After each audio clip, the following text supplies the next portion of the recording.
Hello, good evening everyone. Mayroon na akong i-share sa inyo na healthy habits natin para tayo ay tumagal sa mundo ito. So, una, kailangan nating eat nutritious foods like Go, Grow, and Glow foods. Yes, kailangan natin yon para ma-supply ang ating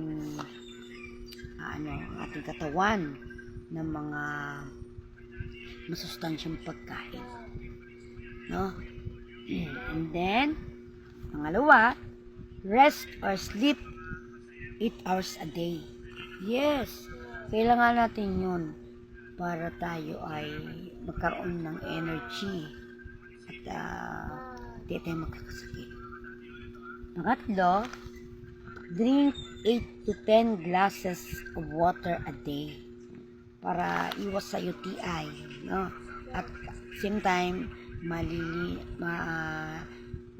yung ating katawan. Kasi ang water ay isa sa nakakatulong sa pagdumi, no?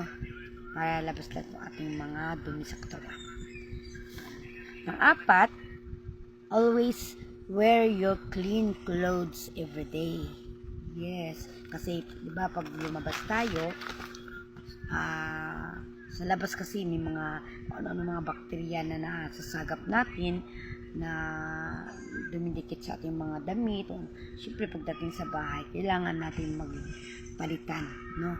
Kailangan natin magsuot lagi ng malinis na damit. Okay? And then, pang-lima, take a bath every day para laging malinis ang ating katawan, no? And then, pang-anim, drink milk every day. Yun, sa mga kabataan, kailangan uminom sila ng gatas araw-araw, isang basong gatas. So, every morning and before they go to bed. Okay? Para maging matibay yung kanilang mga buto-buto. Sa mga matatanda naman, kailangan mga golden milk, rich in calcium para tumibay pa ang mga buto-buto. Kasi pag tumatanda na tayo, narurupok yung ating mga bones natin. Okay? And then, pang-pito, wash your hands